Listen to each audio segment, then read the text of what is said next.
Buenos días a todos.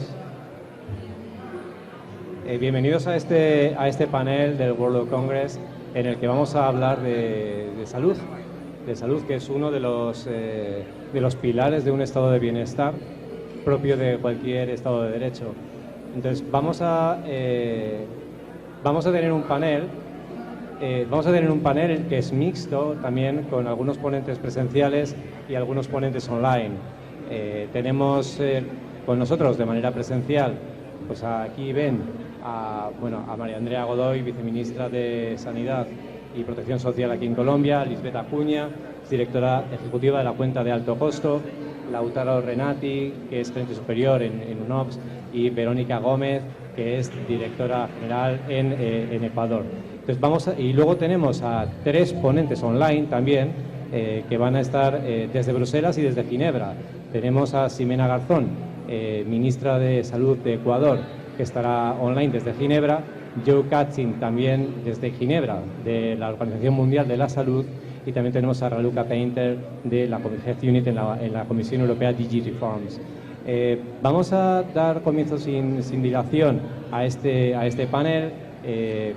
Veníamos con algo de retraso. Yo creo que quizás lo más importante, let me change to English now so that we can introduce also to our colleagues that are online in the session. So basically today what we're going to be talking about is the health systems, because health is one of the rights, one of the human rights that we have, and in many countries, in many democracies, there is already the right to insurance, to get access to health insurance. But that's not enough. And what we need to do basically is to guarantee that there is not only access to the health insurance, but also to the effective access to health services. And that's basically the main point of this panel. This panel is going to be taught by several speakers from very different points of view, from different ministries, but also from international organizations. And that's basically what we will be looking at today. So, having said that, let me start with the first speaker. Our first speaker is going to be María Andrea Godoy. Muchas gracias por estar aquí, María Andrea. María Andrea, como decía, es viceministra de Salud y Protección Social aquí en Colombia. Muchas gracias, cuando quieras. Aló. Bueno, un saludo muy especial a todas las personas que nos acompañan acá presentes y quienes están conectados en este panel híbrido. En el tema de salud, creo que lo que es el Estado Social de Derecho y el haber reconocido desde nuestra Constitución en 1991 la seguridad social como un derecho fundamental, y con ello todas las prestaciones que se derivan de la seguridad social, entre ellas lo que es el derecho a la salud, tuvo mucha relevancia para el país. A partir de la Constitución del 91, si bien la salud no se consideraba en la Constitución como derecho fundamental inicialmente, sino como un derecho de aquellos que pertenecen a los derechos sociales y culturales, se ha tenido alrededor de la tutela, de la jurisprudencia de la Corte Constitucional, un desarrollo muy importante que ha servido de guía para efecto de toda la adopción de políticas públicas alrededor de lo que ha sido el desarrollo del sistema de seguridad social en salud.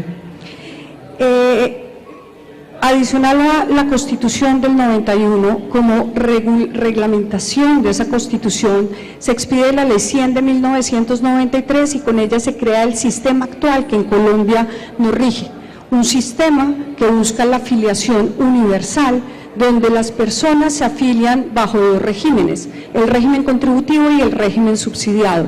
Contributivo para quienes tienen la capacidad de cotización y subsidiado para todas las personas que no tienen esa capacidad de cotizar al sistema, pero que requieren de la protección como tal y el poder acceder a los derechos de salud. En este momento, en el momento en que se expide la Ley 100, la cobertura del sistema era del 25%.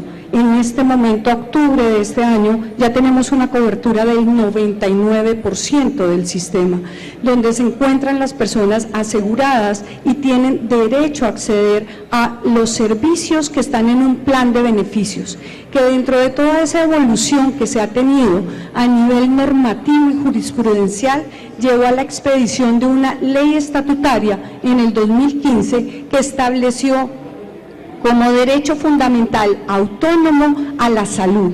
Y con ello, al establecerlo como derecho fundamental autónomo, también se crea un cambio muy grande en el sistema con esta ley estatutaria, y es que pasamos de un plan de beneficios explícito, donde solo se cubría lo que el plan decía, a un implícito, donde se cubre todas las necesidades en salud de las personas, excepto aquello en que lo que la sociedad se pone de acuerdo que no hace parte del plan como tal.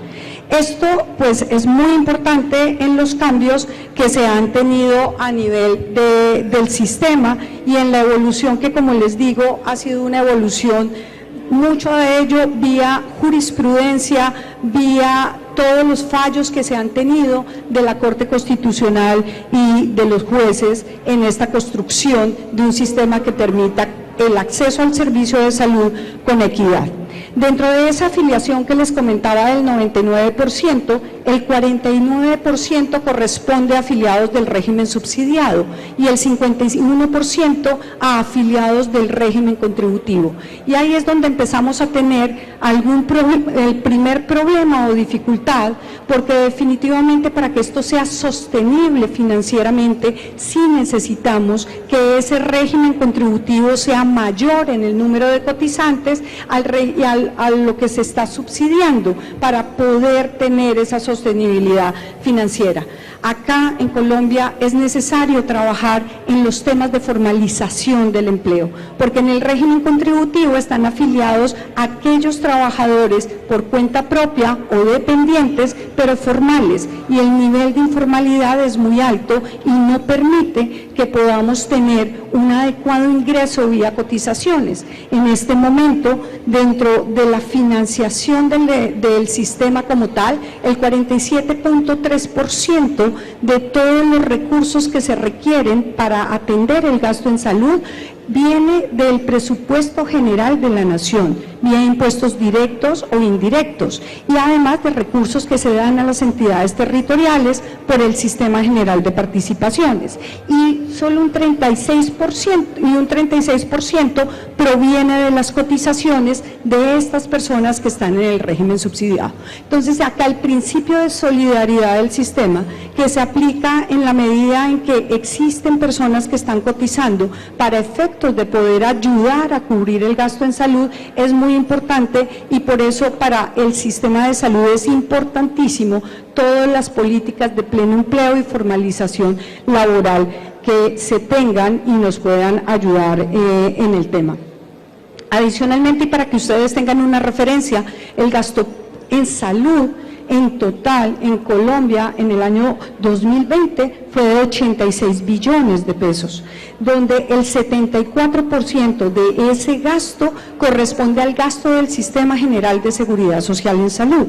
El otro gasto está explicado por unos regímenes de excepción, que son más o menos el 4% de afiliados, el 14% en el gasto, que son fuerzas militares, policía, todo el tema de magisterio y de universidades.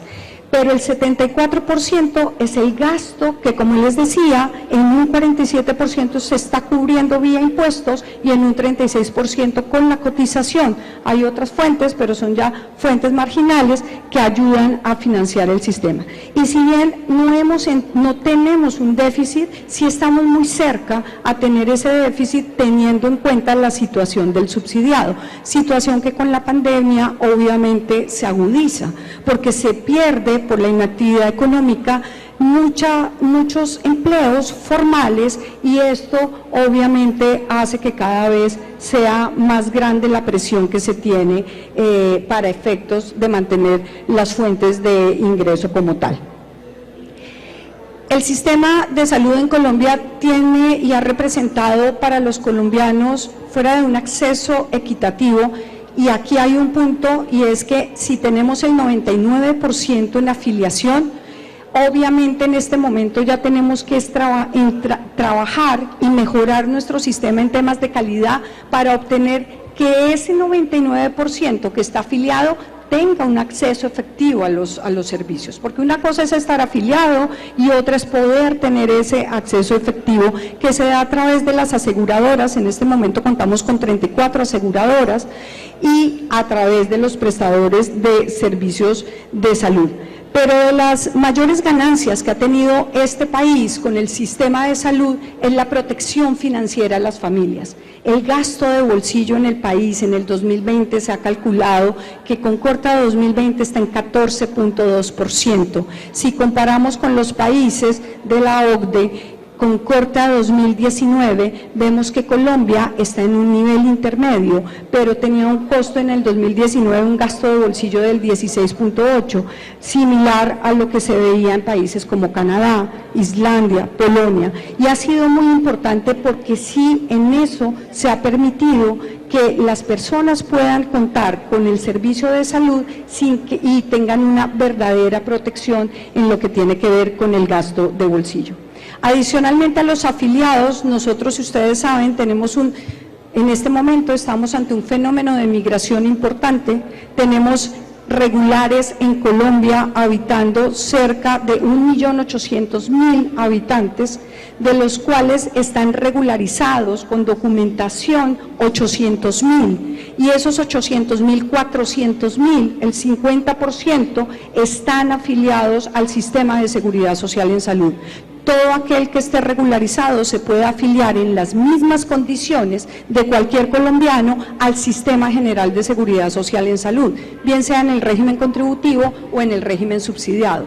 El 51% de estos migrantes venezolanos afiliados al sistema están en el régimen contributivo y el 48% están en el régimen subsidiado. Sin embargo, hay una población pendular irregular bastante alta. Estamos hablando de cerca de 2.5 millones de migrantes a 3 millones que están anualmente entrando y saliendo del territorio, y en muchos casos entran a obtener los servicios de salud como tal, y eso está ejerciendo una presión muy alta en la sostenibilidad financiera del sistema y sobre todo de los entes territoriales que están acogiendo estas poblaciones donde se prestan los servicios. El principio de solidaridad del sistema se ve reflejado, como les decía, en el contributivo. Quienes cotizan, con esas cotizaciones ayudan también para efectos de poder pagar el gasto en salud de quienes están en el régimen subsidiado. Y tenemos, según el índice de dependencia, que por cada 100 personas, 51 personas son dependientes, bien sea porque son niños o porque son mayores de 65 años. El gasto de la unidad de pago por capitación en el año 2020 fue de 52.92 billones, esto es cerca de 13.217 millones de dólares, y eso fue el gasto que el sistema asumió por cada uno de sus afiliados en salud. El reconocimiento promedio de UPS en Colombia es aproximadamente de 938.826 pesos colombianos anuales, y esto da una UPS en dólares de $234 anuales para el régimen contributivo, y para el régimen subsidiado es de $217, 872.496. En pandemia, para el sistema de salud también significó un reto muy importante. Nosotros durante el año 2020, a consecuencia de los aislamientos que se tuvieron, lo que fue la atención del COVID fue soportada por esos ingresos corrientes del sistema, todo lo que fue atención ambulatoria y atención hospitalaria, teniendo en cuenta que los aseguradores estaban recibiendo los montos de la unidad de pago por capitación, pero no se estaban utilizando en los servicios que no eran del COVID. Sin embargo, en el 2021 tuvimos unas olas muy altas, unos picos muy sostenidos, muy largos, que ya excedieron en costo a esas atenciones, y el Estado, a través de un fondo de mitigación para emergencia, que como explicaban en el panel anterior, se estableció a través de decretos de estado de excepción, a través de ese fondo ha destinado a salud más de 15 billones, 3.700 millones de dólares, 15 billones de pesos, para efectos de apoyar lo que es esas prestaciones de salud desde el aseguramiento, así como para apoyar todo lo que fue la ampliación de infraestructura. Pasamos de 5.300 camas de UCI en 2 a 3 meses a 13.000 camas de unidades de cuidado intensivo, y esa expansión se hizo con estos recursos que fue posible acceder a través de la expansión de este fondo de mitigación. Adicionalmente, en el régimen contributivo, a hoy, cerca de 2 millones de personas no pudieron seguir cotizando, y eso ha implicado, no podemos suspender una persona en pandemia simplemente porque no se hace la cotización. Ese mantenimiento de la persona, así no esté cotizando, pero que sigue afiliada, ha significado también un esfuerzo importante en recursos, 2.3 billones a la fecha, que se ha entregado por parte del gobierno para efectos de poder garantizar ese servicio de salud de las personas.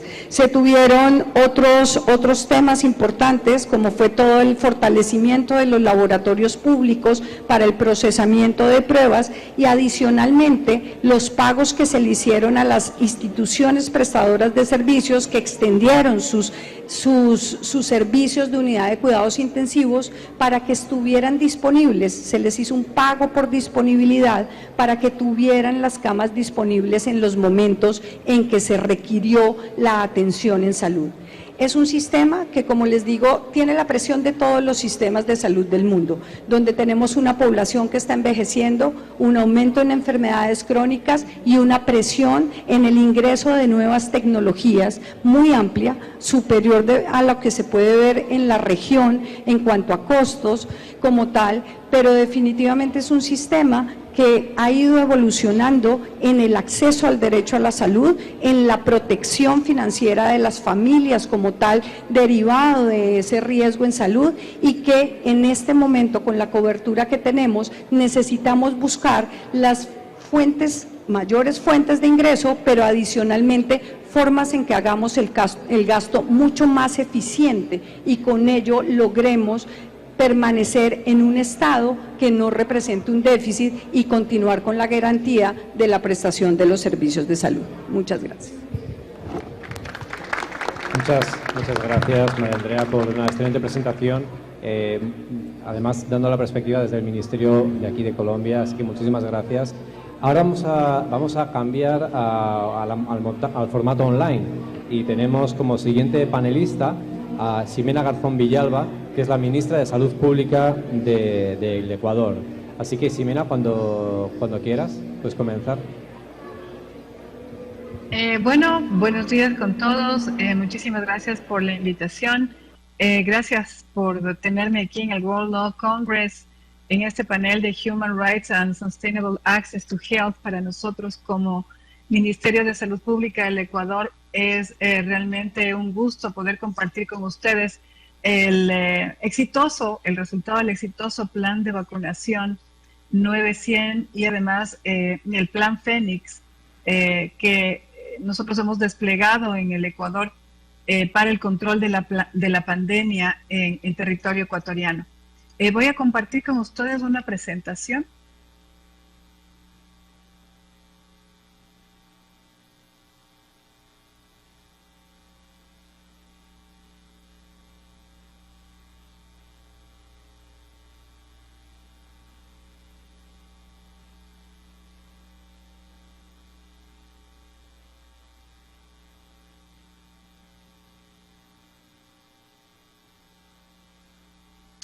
Quisiera saber si es que están viendo mi pantalla. Sí, gracias. Bueno, el Ecuador, nosotros hemos llamado a esta presentación Ecuador comprometido con el acceso sostenible a la salud. En estos tiempos de pandemia, el paso imprescindible para lograr el acceso sostenible a la salud, como ustedes conocen, es alcanzar la inmunidad comunitaria en nuestro país. Eso lo conseguiremos nosotros hasta fin de año, vacunando al 85% de la población mayor de 5 años de edad.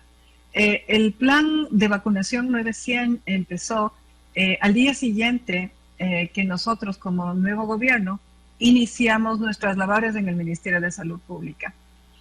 A los 96 días de haber empezado nuestra labor, llegamos a vacunar, como ustedes saben, a más de 9 millones de ecuatorianos con 2 dosis. Esto nos ha permitido dar pasos gigantescos para poder alcanzar la inmunidad comunitaria en un corto tiempo. Ha sido el plan estratégico económico del gobierno para poder incentivar la reactivación económica y social de nuestro país. Nos ha permitido además controlar bastante bien la variante Delta que tantos estragos ha causado a nivel mundial. Nosotros hemos seguido vacunando a la población cada vez más joven. Al inicio nosotros tuvimos como meta vacunar a las personas a partir de los 16 años. Sin embargo, al momento ya estamos vacunando a los ecuatorianos a partir de los 5 años de edad. Tenemos cubierto el 83% de la población ecuatoriana con 1 dosis y aproximadamente el 73% con 2 dosis. Esperamos hasta fin de año poder completar con nuestro objetivo y dar así un impulso tanto social como económico a nuestro país. Es importante recalcar que este plan de vacunación lo hemos podido lograr gracias a que todos los ecuatorianos estuvimos enfocados y estamos enfocados en un mismo objetivo, que es lograr salvar vidas, evitar las enfermedades complicadas por COVID y también reactivar a nuestro país social y económicamente. Se sumaron a este esfuerzo pues la voluntad y las fuerzas de empresas privadas, de la Cruz Roja Ecuatoriana, de las Fuerzas Armadas, que ha sido un pilar fundamental para nosotros como fuerza logística.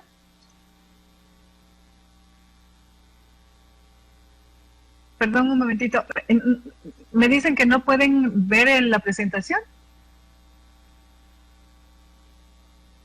Estamos viendo la presentación. Sí, están viendo la presentación. Gracias. Sí. Gracias por la confirmación.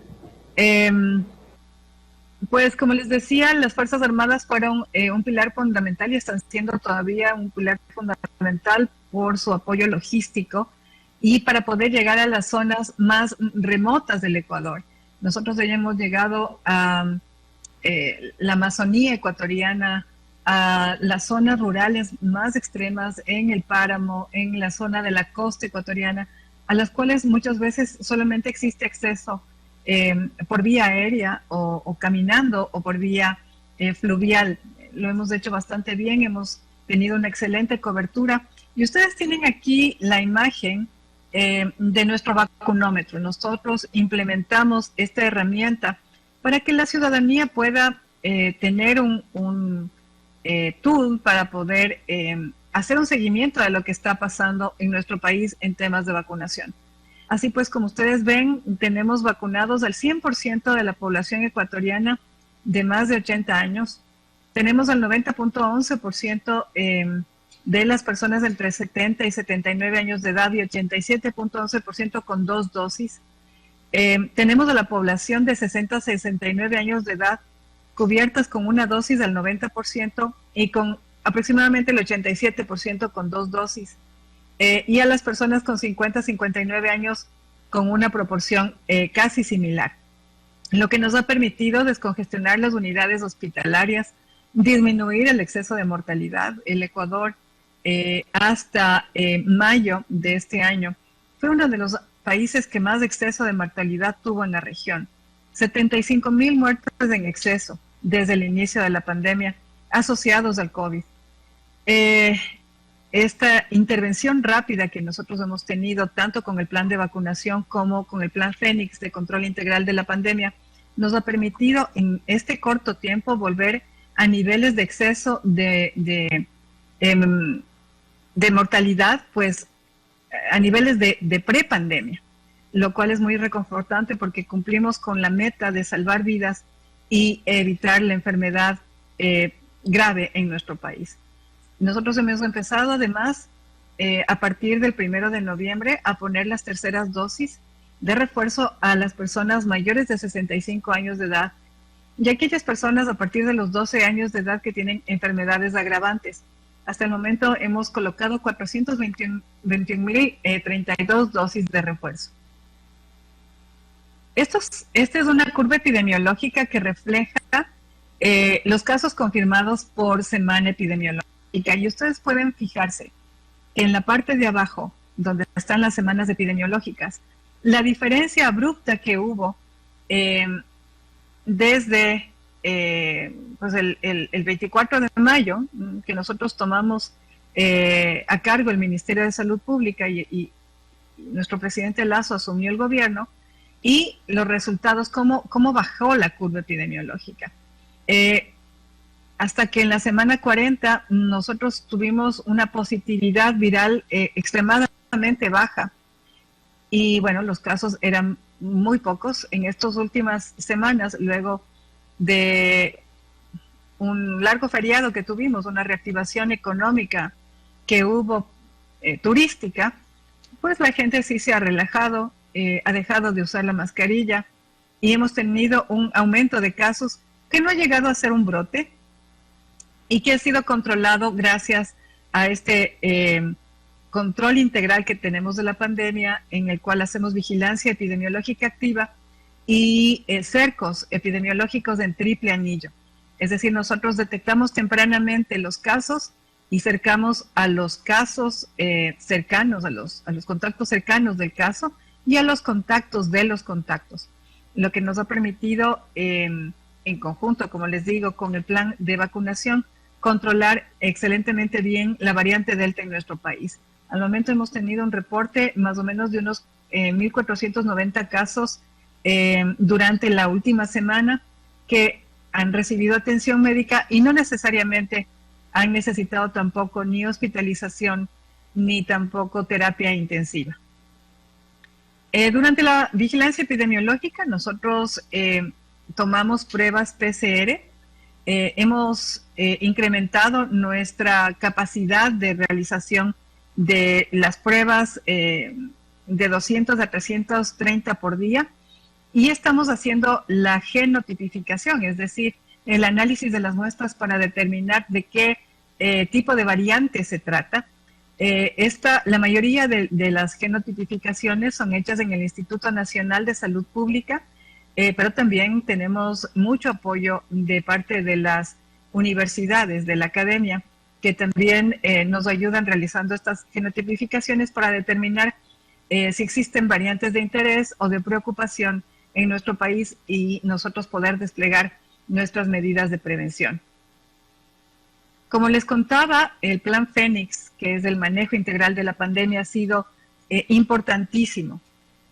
Nuestro plan de vacunación ha sido diseñado en base e implementado en base a las recomendaciones de la Organización Mundial de la Salud. La vacuna es completamente gratuita en el país. Hemos mantenido la equidad en el acceso a la vacuna. Todas las personas la han podido recibir en los centros de salud del Ministerio de Salud Pública, en muchas empresas privadas también, en las cuales se vacunaron a sus empleados, a las familias de los empleados y a la zona de influencia de estas empresas.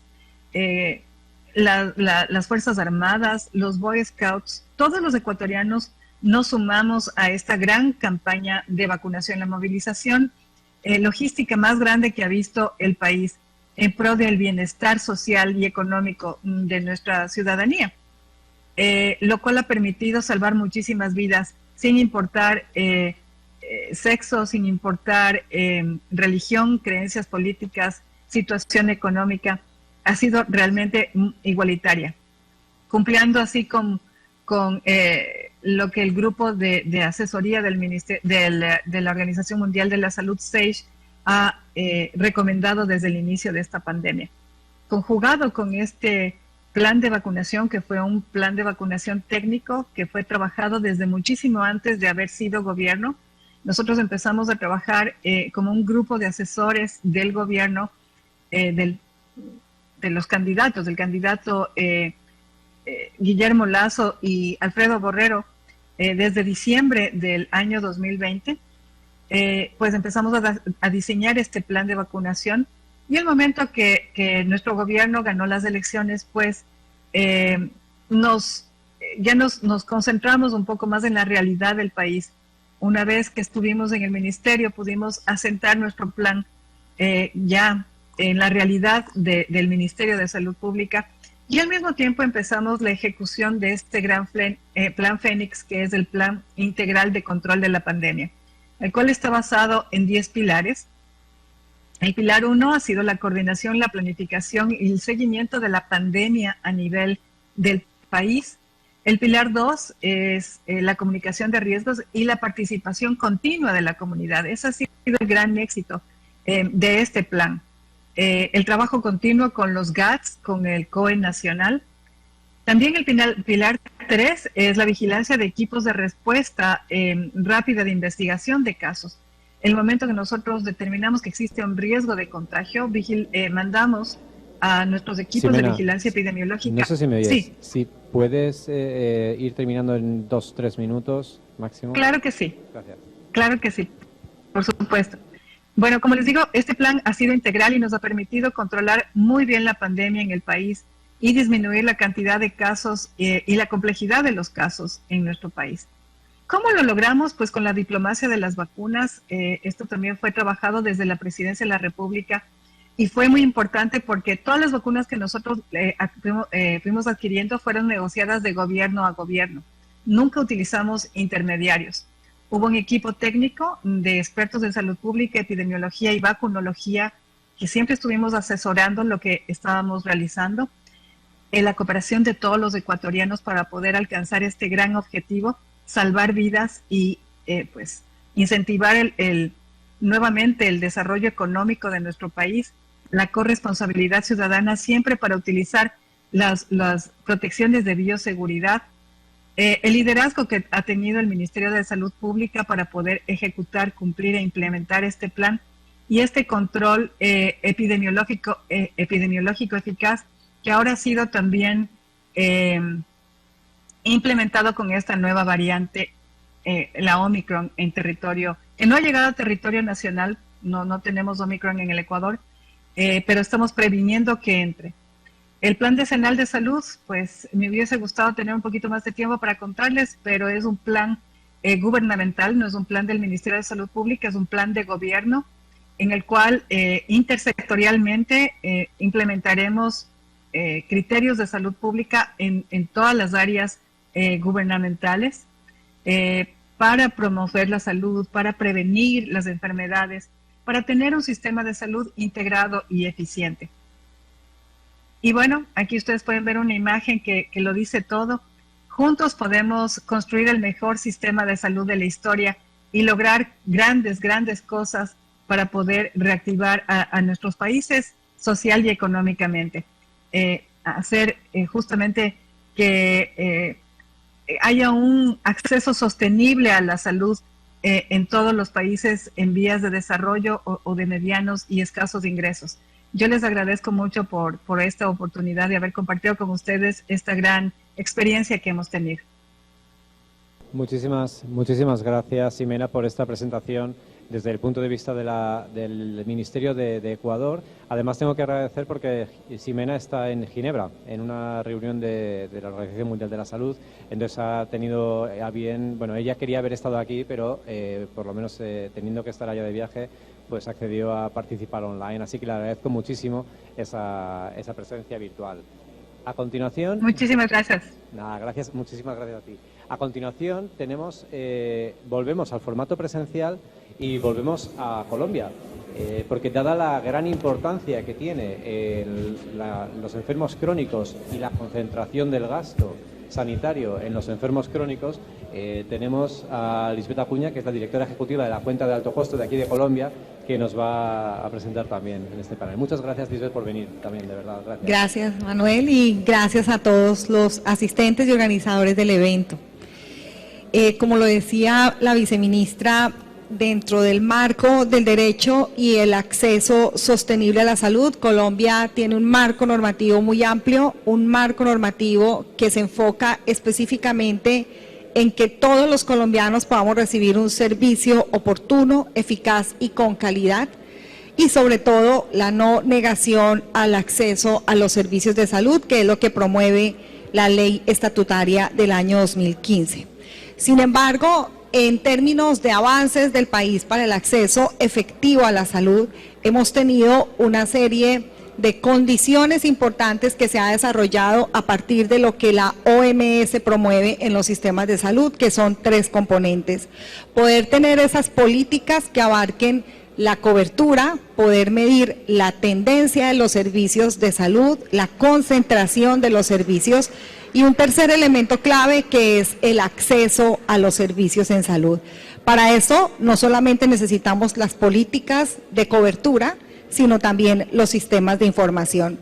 Y eso es lo que nos ha permitido poder identificar cómo poder mejorar en el sistema de salud, cómo poder avanzar, y que Colombia hoy en día en el gasto o el porcentaje atribuido para esta atención de salud supere el 100% del PIB, del Producto Interno Bruto, y como lo dice la Organización Mundial de la Salud, un país que pueda aportar y asignar más del 6% es un país que va en un muy buen camino para garantizar el acceso efectivo a la salud. Nos falta superar, por supuesto, la línea media que tenemos dentro de los países de la OCDE, que es el 7.2%, pero en temas de financiación hemos podido avanzar para garantizarlo. Y otro componente importante es la priorización, esa priorización de intervenciones en donde se enfoca en la calidad, en donde se enfoca en mejorar la equidad y cómo podemos trabajar en identificar las ineficiencias para alcanzar una eficiencia en el sector. Entonces, para esto, en este grupo de pacientes con unas condiciones crónicas que nos llevan a tener los más altos consumos en el sistema de salud, se han desarrollado unas políticas importantes para poder hacer esa trazabilidad y poder identificar cómo podemos mejorar esos procesos de atención a través de rutas integrales de atención y unos lineamientos específicos de cómo los aseguradores y prestadores, que es a través de quienes se garantiza el acceso efectivo, puedan tener unas condiciones estandarizadas y unas condiciones claras en la hora de operar para llegar a la eficiencia. ¿Qué avances hemos podido tener para esa sostenibilidad? Primero, en estos programas de atención de pacientes con VIH, SIDA, con cáncer, con artritis, con enfermedad renal crónica, primero Colombia no solamente ofrece la cobertura del 100% y la atención en estos servicios, sino que hemos podido demostrar que no solamente se ha asignado los recursos necesarios, sino que los hemos usado mejor. ¿Y cómo se garantiza o se identifica de que usamos mejor los recursos asignados? En poder demostrar que los pacientes con VIH, por lo menos hoy, en Colombia tienen una sobrevida del 95% superior a la de América Latina, que es del 78%. Y por supuesto, en otras enfermedades como cáncer de mama, si bien vemos en América Latina, la sobrevida de las mujeres con cáncer de mama es del 70% y en Colombia es del 78.3%. Esto es lo que denota cómo no solamente la asignación de recursos cuenta, sino cómo las políticas de acceso, de sistemas de información y sobre todo de ese acceso equitativo que promueve el sistema de salud pueden llegar a garantizar. No es solamente saber cuánto se gasta, o cuánto se asigna, sino cómo se gasta. Y Colombia hoy tiene la oportunidad de mostrar que los recursos asignados sí están impactando en la población. Y otro punto importante, la identificación de las personas con estas enfermedades tempranamente. Si bien hemos tenido un atraso por el efecto de la pandemia, por el acceso a los servicios en esta identificación temprana, sí podemos decir que hemos avanzado en estos últimos años.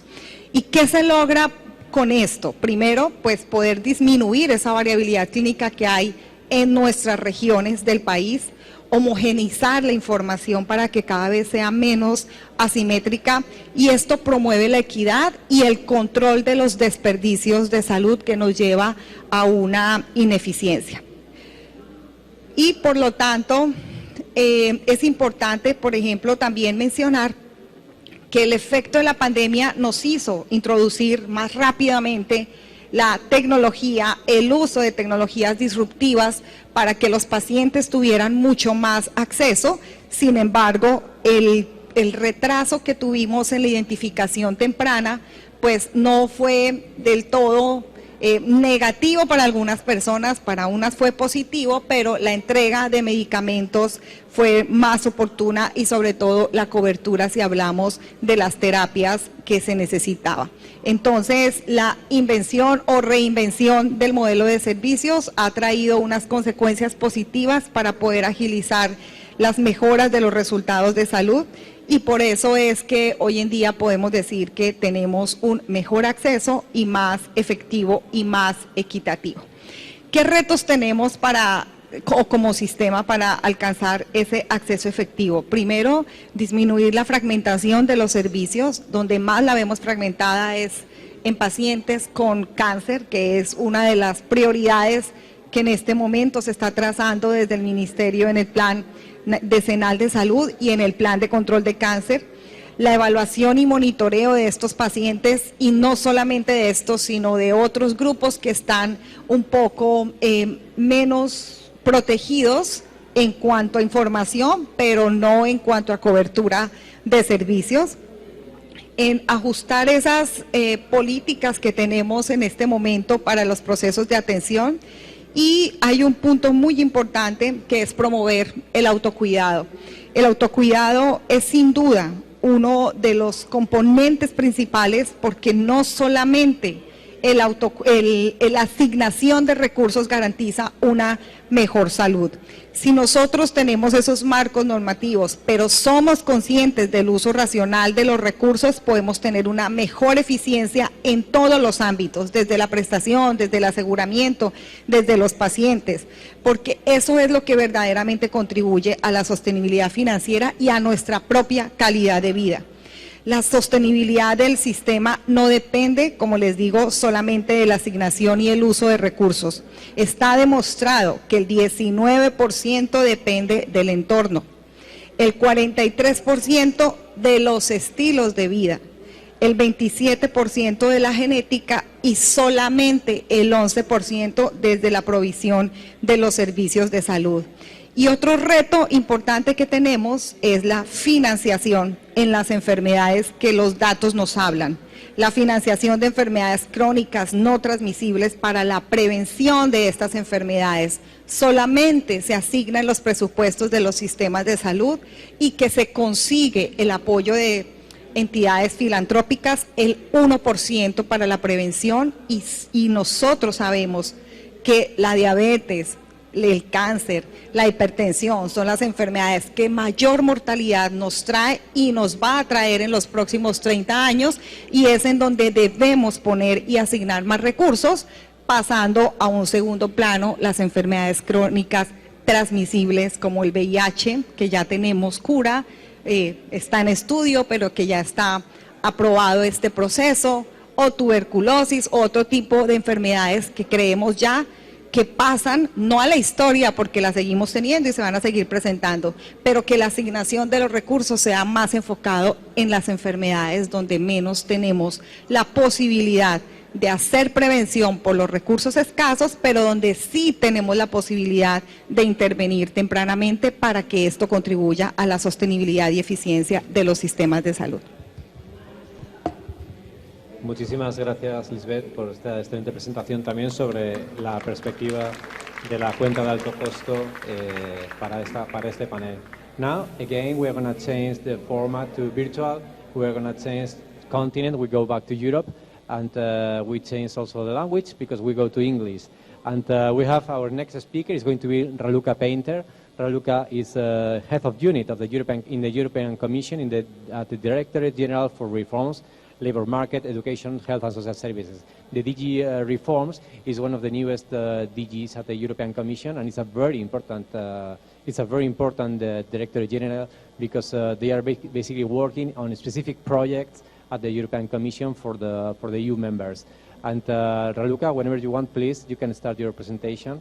Thank you very much for being there, by the way, for the effort of connecting online. Thanks.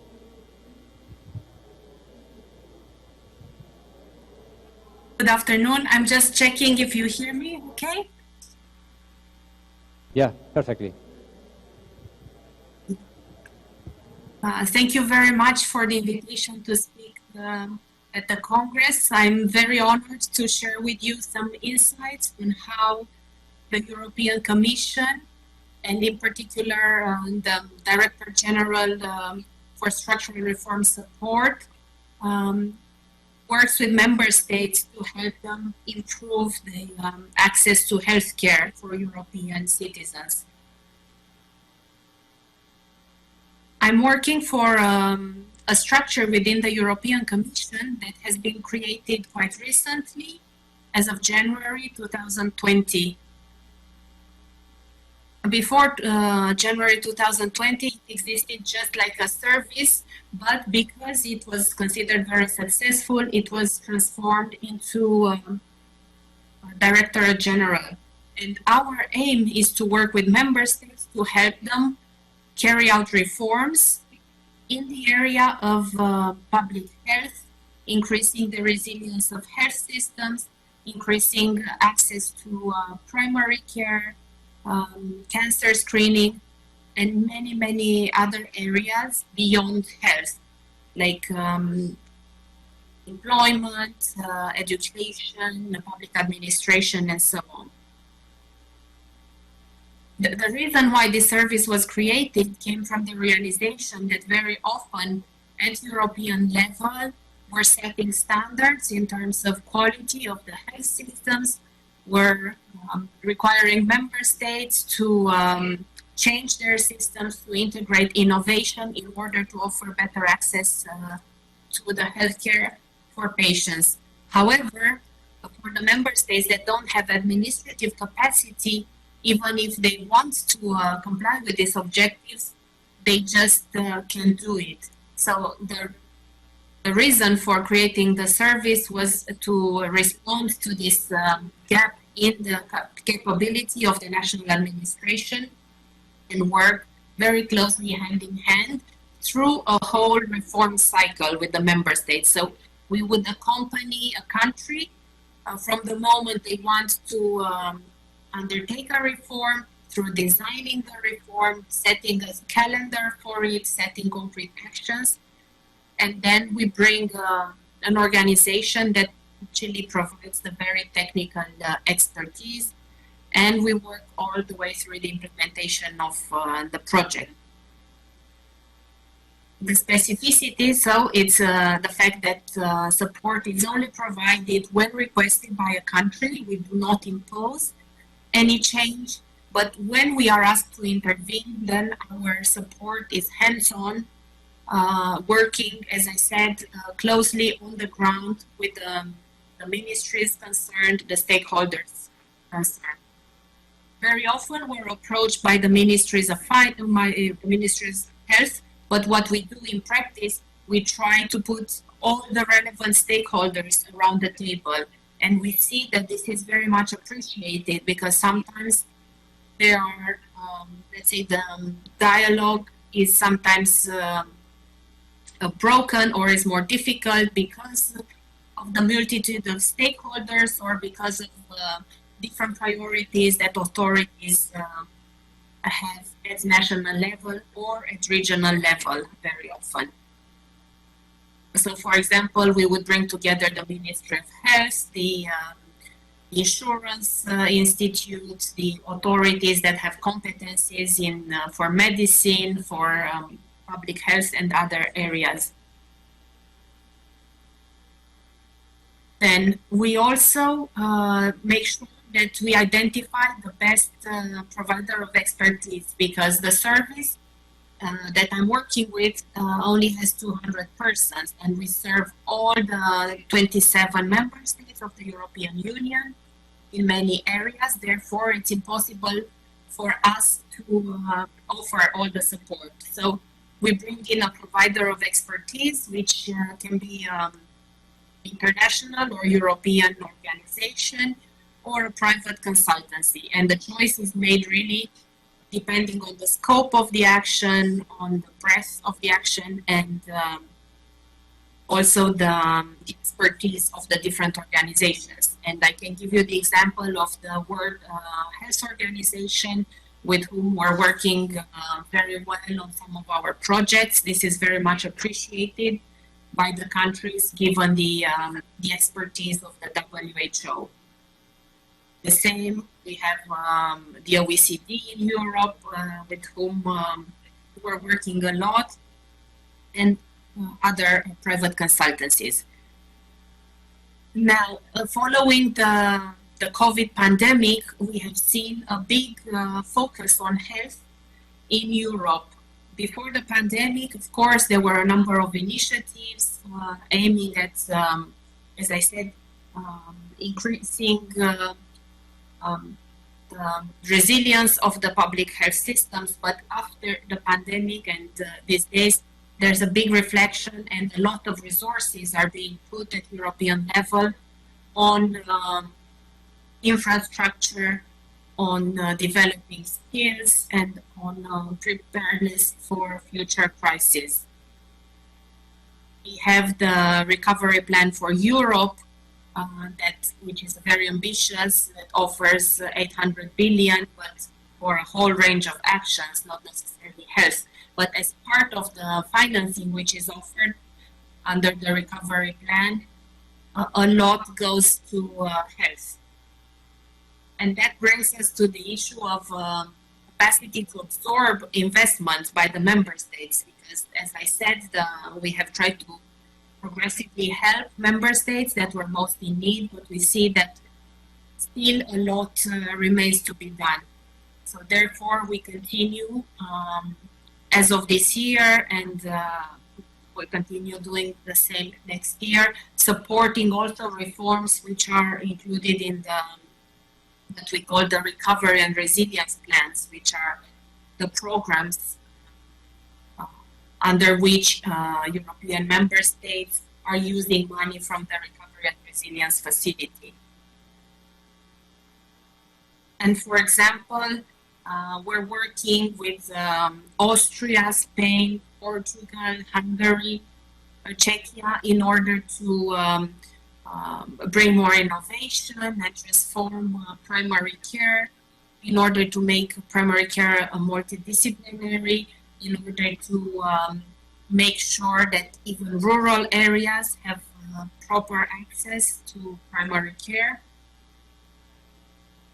We also see that many countries are focused on integrating digitalization, so using more and more telemedicine, e-prescriptions, and other services in order to offer them also at a distance.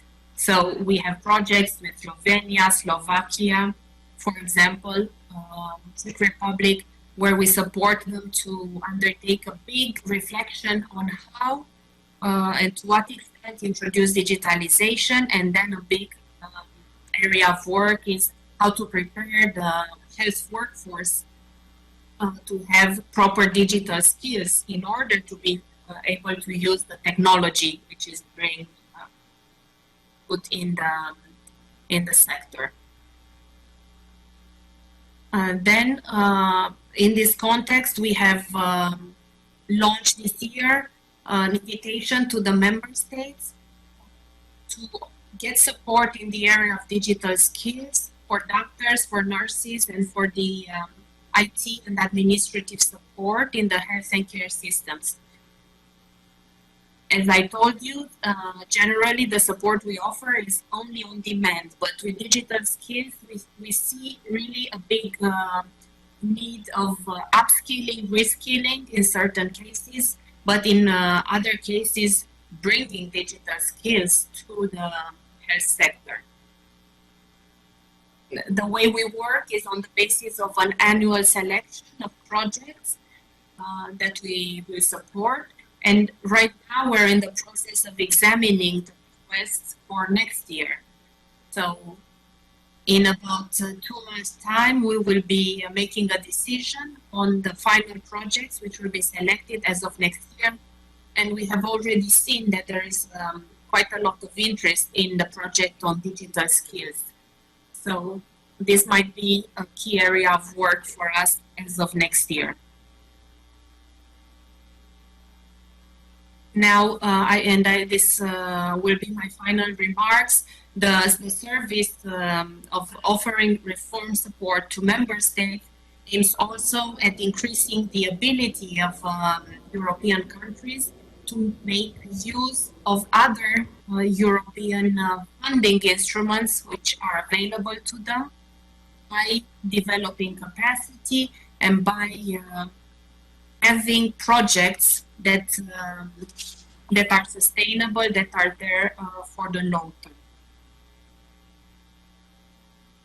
And we always try to follow the political priorities of the European Commission, because within the European Commission there is a department in charge of health policies, and of course we help the colleagues that work on legislation to support where the need is very acute, for example, for member states to prepare legislative changes that improve access to healthcare people. So we have such examples. We have worked with a few member states on preparing draft laws, on preparing the strategy on how to pass big reforms, pass them through national parliaments.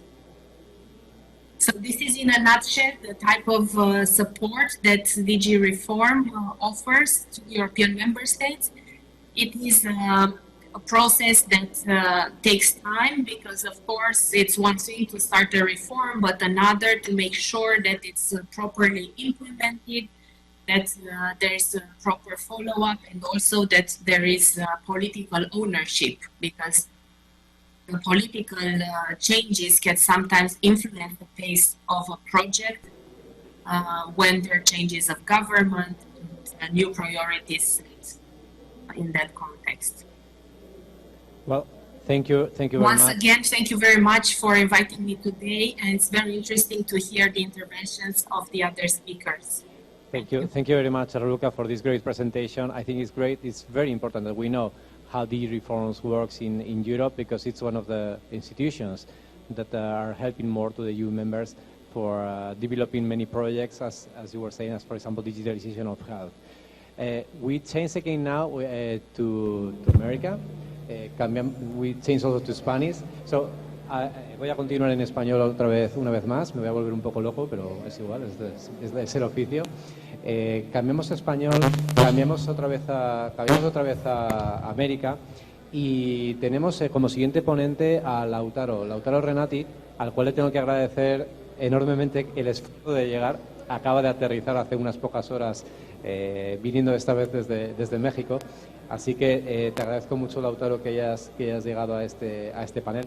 Lautaro es gerente superior en UNOPS, es un gran experto en todo lo que tiene que ver con el acceso de medicamentos a distintos sistemas de salud en Centroamérica y en Latinoamérica. Y bueno, teniendo en cuenta la gran importancia que tiene el acceso de medicamentos, la necesidad de la igualdad en el acceso a los medicamentos y el enorme coste que estos tienen para los sistemas sanitarios, realmente es muy importante la perspectiva que Lautaro nos tiene que contar. Cuando quieras, Lautaro. Bueno, gracias, Manuel. Buenas tardes a todos y a todas. Para poner un poco en contexto, la UNOPS es la Oficina de las Naciones Unidas de Servicios para Proyectos. Es una agencia del sistema, es la única agencia que no se financia con fondos de los donantes, sino que se autofinancia con el dinero que recibe de los gobiernos para diferentes proyectos. Desde el año 2010, el Secretariado General le ha dado el rol de brazo ejecutor en materia de adquisiciones, infraestructura y gestión de proyectos. El tema que convoca en estas jornadas específicas asocian a una política que viene llevando adelante la UNOPS, que es la gestión pública justa y equitativa, que cuadra inicialmente con el objetivo 16 de la agenda en cuanto a justicia, paz y institucionalidad. He escuchado del resto de las colegas que han intervenido con anterioridad hablar del valor, hablar de la transparencia, hablar del acceso, hablar de la eficiencia, y esta política puntual de gestión pública justa y equitativa hace a que nos centremos inicialmente en 7 perspectivas. La primera de ellas es el valor sostenible que le da la UNOPS a todos los proyectos que se le confían. Hoy voy a compartir algunas experiencias puntuales en materia de salud, acceso y medicamentos, pero sí es tener siempre en cuenta el rol que tiene la UNOPS al apoyar los diferentes gobiernos que convocan a su participación en cuanto al valor del dinero, siempre manteniendo una relación de precio-calidad en todo lo que conlleva la intervención. La transparencia y la integridad se da en cuanto a la posibilidad de visualizar el resultado de todos los datos que las operaciones que la UNOPS lleva adelante en cuanto a resultados de sus adquisiciones. La innovación y la tecnología también, que se ha mencionado como punto relevante en esta mesa, es algo que apoya y apuntala de manera muy fuerte todos los procesos que se llevan para que la gestión que se confíe pueda ser dada en tiempo y forma cuando los recursos públicos hacen al logro de un objetivo. Otra materia importante es la inclusión en materia de género y cuestiones de políticas superadoras que también se dan para los gobiernos para los cuales se apoya dentro del marco de la gestión justa pública y equitativa, pero tal vez en honor al tiempo y poniendo un poco blanco sobre negro los resultados que se han tenido ya no solamente en el objetivo 16 de la agenda, sino en el objetivo 3 puntual, que es en materia de salud. La UNOPS ha tomado intervención sobre todo en la región de las Américas, que es donde se pueden compartir resultados, si bien en otros lugares del globo, como es en Myanmar, también ha dado resultados.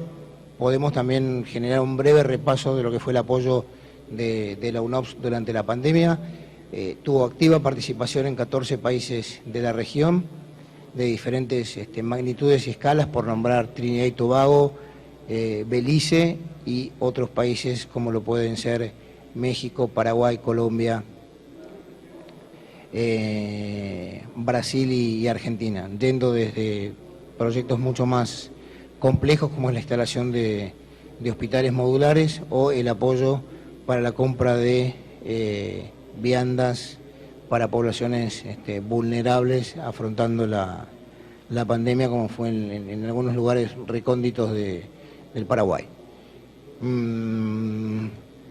Me gustaría nombrar algunos temas específicos que se basan como brazo operativo de esto que se ha dado, que yo lo he mencionado con anterioridad como gestión justa, pública y equitativa, que es el Observatorio Regional de Precios de Medicamentos que tiene la UNOPS a nivel regional, que es un monitoreo constante de plataformas transaccionales públicas de 21 países, no solamente de América, sino del resto de los países que nos ayudan al momento de tomar intervención, al razonar precios, y eso hace a que las adjudicaciones muchas veces se transformen en los precios de referencia más bajos de la región. Como experiencia reciente, como bien decía Manuel, hoy por hoy estoy basado en México y hemos logrado generar muy buenos resultados en mesas de negociaciones directamente cara a cara con la industria, con datos transparentes y que todo el mundo puede corroborar en dichas plataformas, y el observatorio tiene un rol muy importante. A su vez ha sumado un módulo más que se llama Integrity, que lo que hace es establecer el due diligence de aquellas firmas que son proveedoras del Estado para poder establecer una especie de radiografía clara y transparente de quienes sean proveedores, no tengan ningún tipo de impedimento o no hayan estado en ninguna lista negra. Lo que también hace esta modalidad de gestión es dar la posibilidad al mercado de aperturar sobre todo al sector privado, porque muchas veces lamentablemente se da de la mano de la corrupción hasta la carterización, y es un pequeño club de proveedores, por lo menos en lo que más entiendo y me compete en materia de medicamentos, que no son más de 15 o 20 firmas las que habitualmente terminan siendo proveedores directos del Estado, y en base a nuestras intervenciones hemos logrado escalonar y escalar la base de proveedores, en algunos casos de 10 o 15 hasta 114. Algunos datos importantes que me gustaría tal vez traer a colación en experiencias que hemos tenido en la región. Por ejemplo, en Guatemala hemos logrado adquirir 568 claves, y un dato importante me parece resaltar es que inicialmente, previo a la intervención de UNOPS, eran 11 proveedores y luego terminaron siendo 100.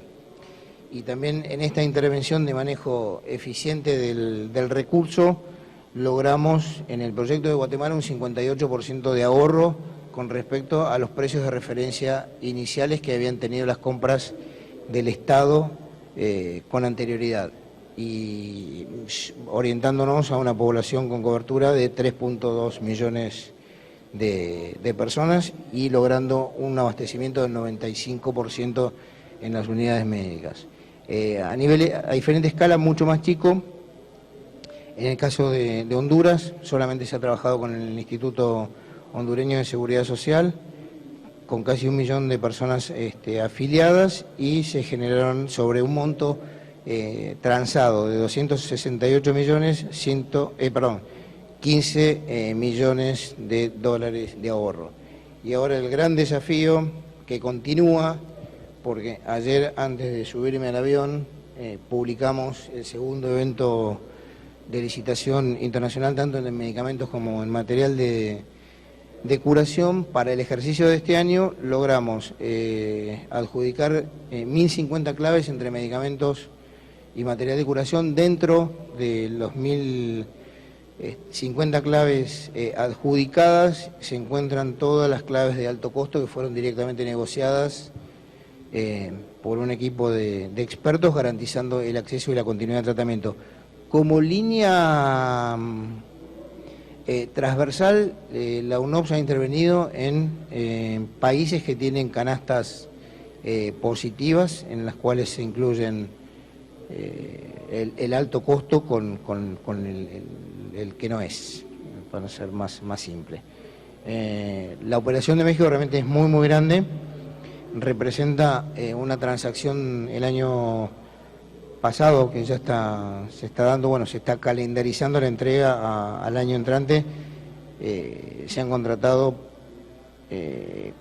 firmado contratos por 2.226 millones de dólares, y con la intervención de las negociaciones directas que hemos generado, con más la utilización de la herramienta del Observatorio Regional de Precios, tenemos una proyección de ahorros de 580 millones de dólares en un solo ejercicio.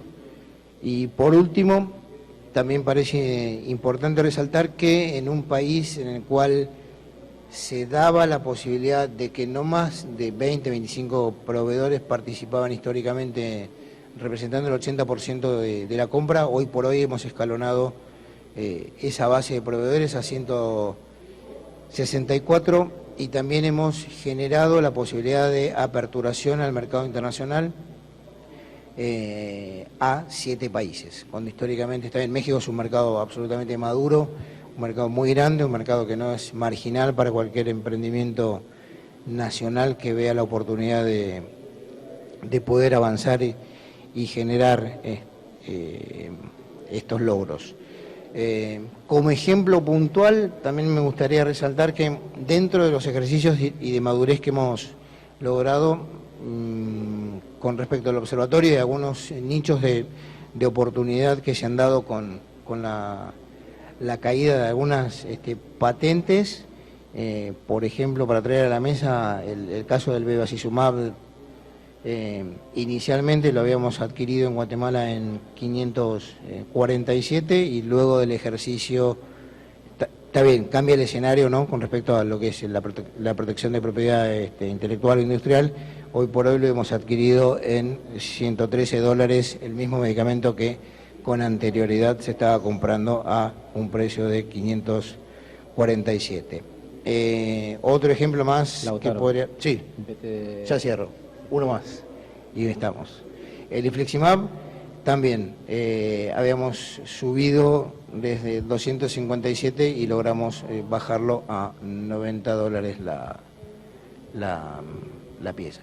Sí, bueno, esta es la experiencia que les puedo compartir con casos reales, tangibles y concretos, en el cual el acceso a la salud en el marco de un congreso que habla de derecho. La UNOPS apoya el derecho constitucional a la salud a través de las políticas que se dan. Gracias. Muchísimas gracias, Lautaro, por esa excelente presentación de lo que está haciendo UNOPS para el acceso de medicamentos, la cartera básica de servicios de muchos países. Now we get back to English and we get back to Europe, and we will get back to the virtual presentation. Our next speaker is going to be Joe Katzin.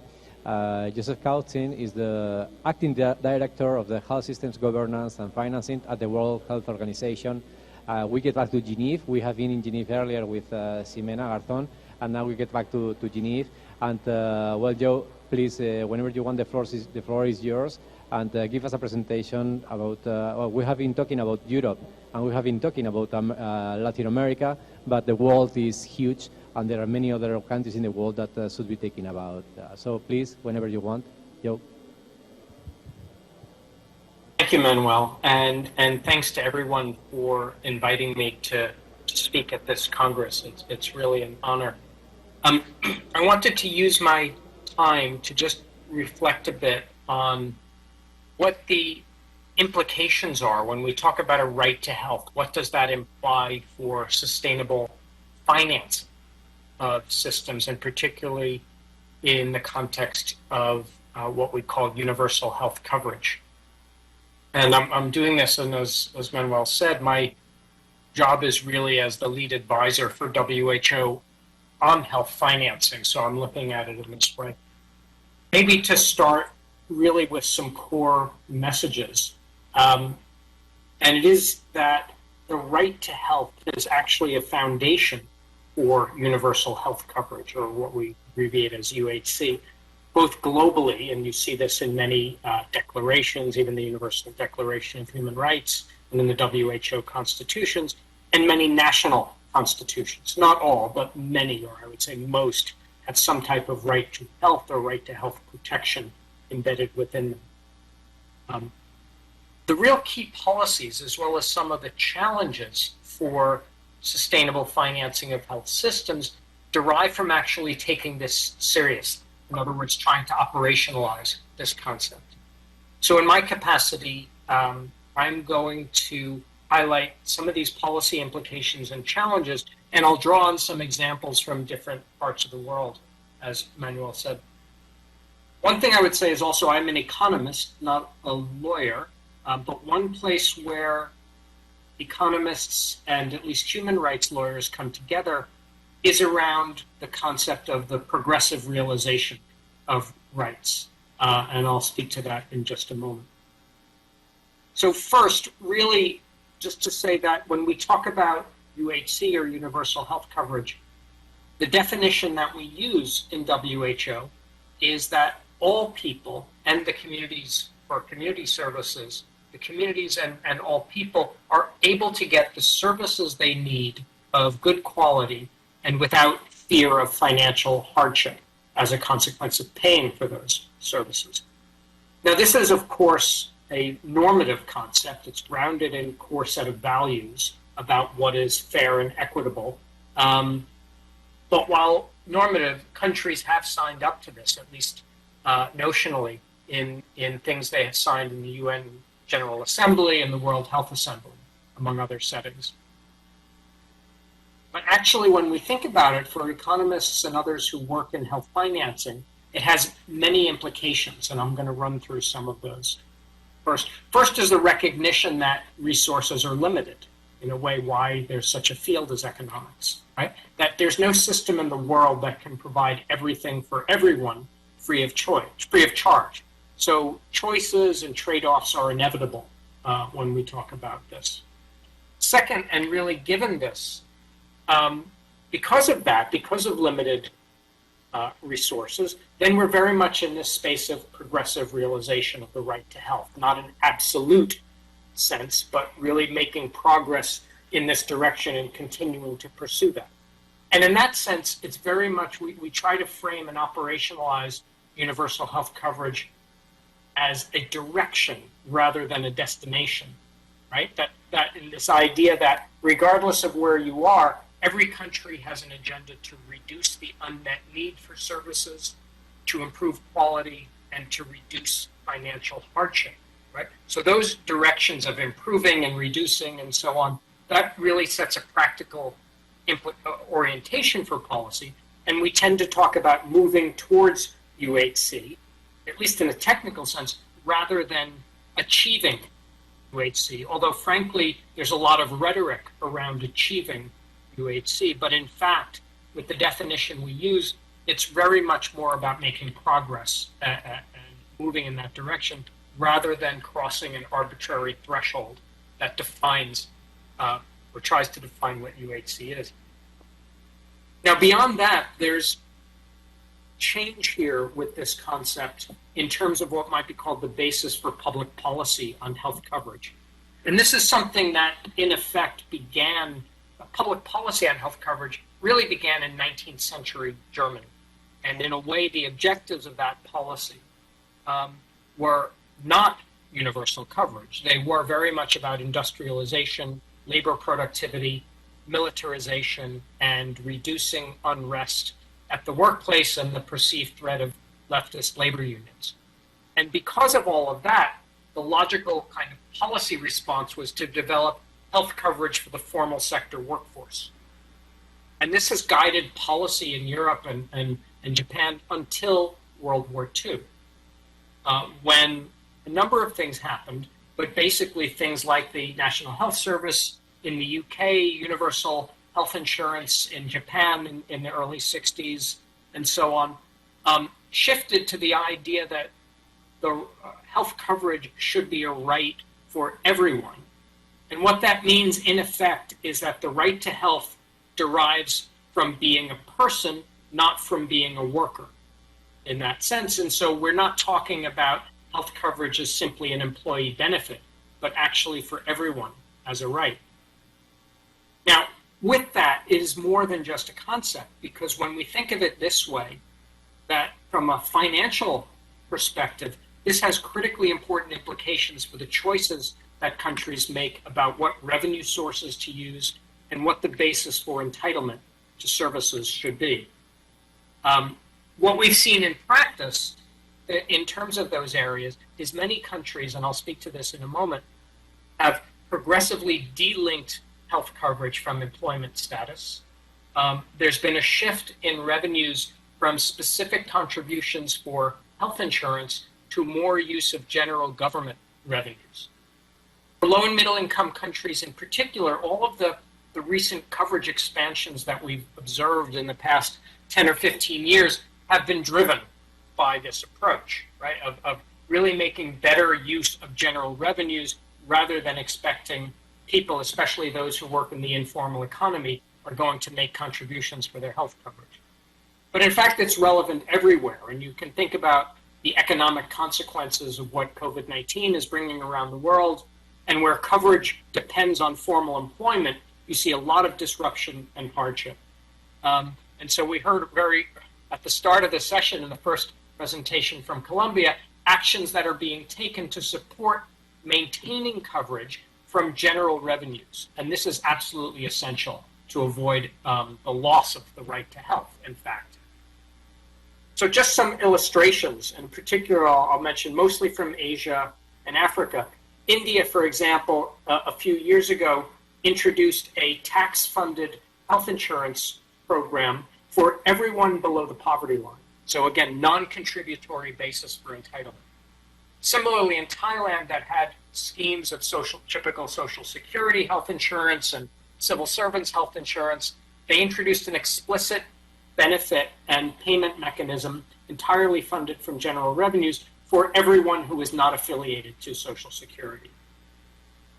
In very low-income countries, and here I'll use the example of Burundi, but we see similar things in Burkina Faso and Mali, they've introduced programs to give explicit entitlements for free health services in health centers for pregnant women and children under 5, funded from a central pool sourced from government budgets, supported also from donor revenues. So the idea in all of these cases is that there is some pool of funds that is used to purchase services for some or all of the population, not depending on that person's ability to pay for those services. In other settings, in Kyrgyzstan and the former Soviet Union and Central Asia, they combine mostly general budget revenues with a small amount of payroll tax contributory funds into a common pool to provide a package for the entire population under a single payer arrangement. In Europe, examples such as Hungary and France over time have shifted their revenue sources away from employment-based taxes, away from payroll taxes, and more towards general budget revenues as the main funding source for universal systems. And another Asian example in the Philippines used revenues from increased tobacco tax to expand coverage under their national health insurance system. So you see, all of these are kind of examples of using general revenues and moving in on the basis of non-contributory entitlement. Now, some of the challenges we see is just the recognition, and I think many countries in Latin America have been dealing with this issue, that rights are not unlimited in this point, right? So when there's a right to health, if a court interprets that as everything for everyone, including experimental treatments and medicines, that will compromise sustainability, right? It leads to, there's always going to be some informal payments or types of rationing that ultimately favor those who are better able to exercise their rights. The second big challenge is growing pressure to promote private financing, both in part because we know there are limits as to what can be supported through the budget. And in the examples I gave, what they can actually fund and benefit to them depends very much on their fiscal capacity. Joe, you have a couple of minutes. Okay. All right. Private prepaid, like for example, private voluntary health insurance is a very ineffective way of making progress towards universal coverage. And it can also be a very strong force for segmentation and harmful spillovers. And the main case of this in the world is South Africa, where we've got 16% of the population with private medical scheme coverage, but that accounts for 45% of overall health spending. And what it has meant is the high prices paid in that sector effectively pull doctors and nurses to serve this privileged minority rather than serving the majority. So what happens in one part of the system really affects all. So just in summary and to conclude, I think the point is that the right to health underpins universal health coverage and has very powerful implications for how to think about sustainable financing for health systems. Realistic policies and progress can be fully aligned with the concept of the progressive realization of the right to health, which resonates again with economists like me because it recognizes that whatever we do has to be done in the context of resource limitations. But ultimately, how countries respond and in effect, how much solidarity they are willing to support will speak to their actual commitment to what they've signed up for in international bodies. Thanks very much. Thank you very much for this great presentation and the vision of the WHO for many other countries that were not represented in person here in this panel, but because of you. Thank you very much. And vuelvo al español, vuelvo al modelo presencial. Y tenemos una última ponente hoy, nuestra última ponente. Muchísimas gracias también por llegar a este panel. Es Verónica Gómez Ricaurte. Ella es directora de Integración Regional del Ministerio de Relaciones Exteriores y Movilidad Humana de Ecuador. La perspectiva de Verónica va a ser un poco diferente, teniendo en cuenta la importancia que tiene la diplomacia, ¿no?, en el acceso a la salud. Así que cuando quieras, Verónica. Muchas gracias. Gracias, Manuel, por la invitación a este panel y encantada de compartir este panel que sobre todo ha tenido mucha equidad de género. Muchas gracias. Yo voy a dar una perspectiva muy rápida en honor al tiempo y también porque creo que el mensaje tiene que ser más concreto y más directo. Quiero hablar un poco de qué es lo que significó la pandemia, especialmente en nuestra región, en cuanto a la gestión internacional de la cooperación y la gestión política que hemos tenido que llevar a cabo después de la pandemia.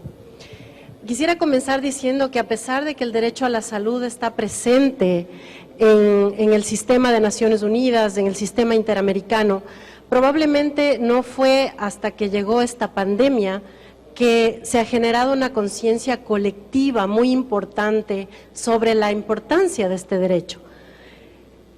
Sin embargo, cuando se generó la pandemia, todos esperábamos que esta conciencia colectiva hubiese generado una mayor solidaridad internacional para enfrentarla, porque precisamente era un tema al cual estábamos expuestos todos, no teníamos conocimiento, todos teníamos miedo, todos teníamos problemas en los sistemas de salud, unos tenían mayor capacidad de gestión, otros menos, pero todos estábamos embarcados en un tema del cual no estábamos del todo preparados. Sin embargo, esta solidaridad lamentablemente no se generó en la primera etapa de la pandemia. Y los países en desarrollo tuvimos que hacer una lucha muy particular. Primero, pelear por las vacunas, porque no había acceso al mercado de las vacunas. No importaba si los países tenían dinero para comprar esas vacunas. La primera parte de la pandemia significó la restricción de las exportaciones de vacunas por parte de los continentes y de los países que producían esas vacunas. Y esto generó, por supuesto, una profundización de la brecha entre países en desarrollo y países desarrollados. Posteriormente, y esto trajo consigo el hecho de que los países en desarrollo tengan que movilizarse a nivel internacional, especialmente en el marco del sistema de Naciones Unidas, en el marco del sistema interamericano, para hacer llamados constantes a la necesidad de que el acceso a las vacunas y a los medicamentos para el tratamiento de estas vacunas sean universales, equitativos y justos, porque era una pandemia que nos enfrentaba a todos. No podría haber diferencias con respecto al acceso de estos medicamentos. Y aquí creo que viene la parte positiva de esta crisis. Y es el hecho de que la solidaridad sí se generó en los países en desarrollo. Primero, en la gestión internacional, porque los países en desarrollo nos volvimos a unir para generar conceptos en el Consejo de Derechos Humanos, en la Organización Mundial de la Salud, en la Asamblea General de Naciones Unidas, en el sistema interamericano y en todos los foros regionales de nuestra región, que nos permitieron unir la voz y alzar la voz para pedir solidaridad, y no solo solidaridad, reclamar ese derecho a acceso a medicamentos y vacunas. Y esto ha traído también un cambio en la dinámica de relacionamiento de nuestra región, me refiero a América Latina y el Caribe. Esta solidaridad o esta necesidad que nos generó la falta de solidaridad de otros, creo que nos regresó a un escenario que anteriormente se había perdido. y es el escenario de los mecanismos de integración, particularmente la comunidad de estados latinoamericanos y caribeños, que por distintas razones, particularmente ideológicas, se había dejado de lado.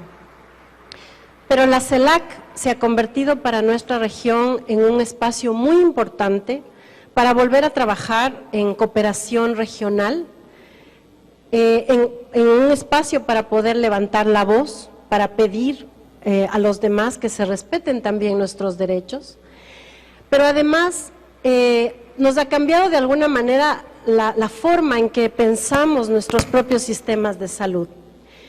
Hasta cuando llegó esta pandemia, nuestra región no se había planteado la necesidad de fortalecer las capacidades de producción de las vacunas.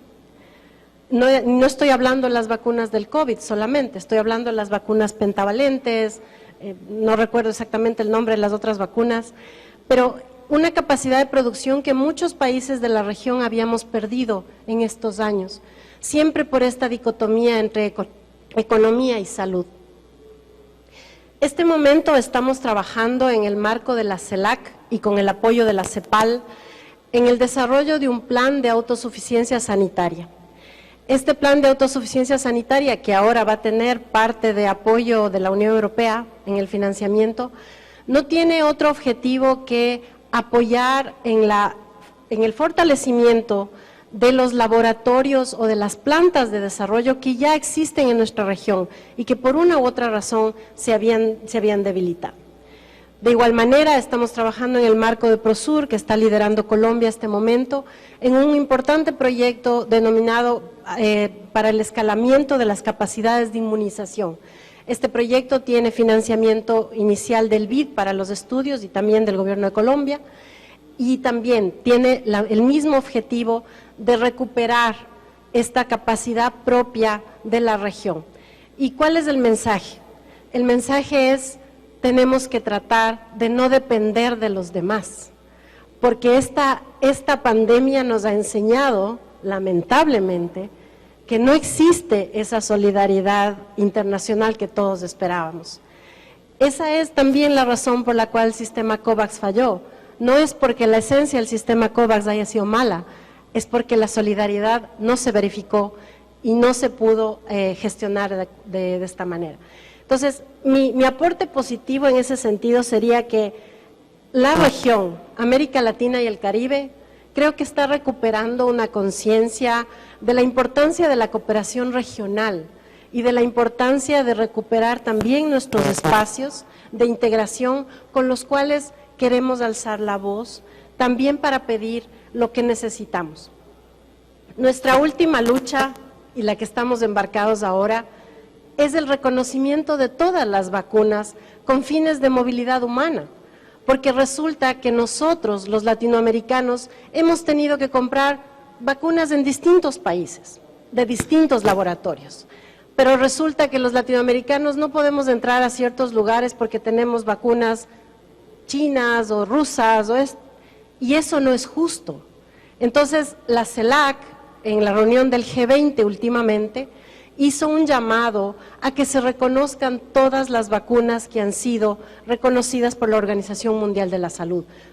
Porque si todos somos parte de la Organización Mundial de la Salud y todos creemos en este organismo al que le hemos dado el mayor impulso, pues entonces tenemos que hacer caso también de los conocimientos técnicos y científicos que ellos nos han planteado.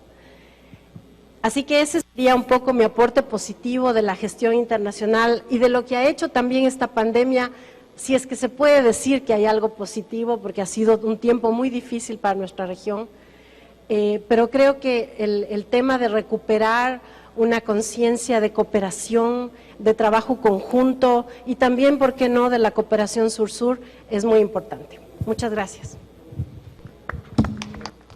Muchísimas gracias también, Verónica, por esta excelente presentación y por ese optimismo, ¿no?, que a pesar de la situación complicada de la pandemia, pues también has traído. Y es verdad que tenemos una situación realmente compleja en cuanto a la pandemia y cómo se ha gestionado y la falta de solidaridad de una parte del mundo a otras partes del mundo, pero también es verdad que tenemos un problema que es un problema del mundo, ¿no?, y que mientras no se solucione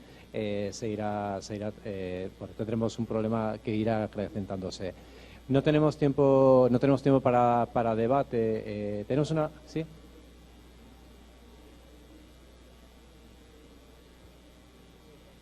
Bueno.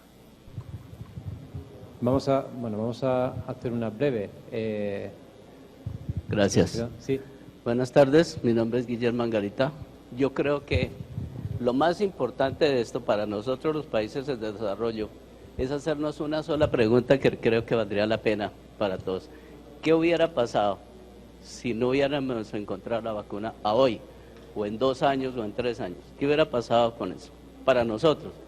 Nosotros no podemos seguir dependiendo, como decía la doctora, de los países que tienen la capacidad de producir las vacunas o cualquier otro medicamento en caso de otra pandemia que se supone que va a llegar en cualquier momento. Según lo que dicen los que saben, antes de 20 años se supone que va a venir otra, que puede ser qué tan grave o no lo sabemos, pero esa sería una buena pregunta para que todos nos hiciéramos. ¿Qué pasaría o qué estaría pasando en este momento si nosotros, si no hubieran encontrado la vacuna? ¿Sí? Yeah. Sí, desde luego. O solamente lo tuvieran los países en desarrollo. Simplemente lo que pasó. Miren a ver ustedes cómo se defienden. Y eso me parece gravísimo. Nosotros, como países en desarrollo, yo creo que debemos de preocuparnos por tener nuestros propios investigadores, nuestra propia capacidad para poder producir en un momento dado los medicamentos que necesitamos para que no... Porque si hubiera sido una pandemia más grave, yo creo que estaríamos hablando de otra cosa. Esa sería como la pregunta que deberíamos hacernos, ¿no? Muchas gracias por esta intervención. No tenemos tiempo para gran cosa más en cuanto a aportación del público. Si cualquiera de los ponentes, tanto aquí como los online, los que están de manera virtual, les gustaría responder, aunque sea en 15 segundos, a este comentario.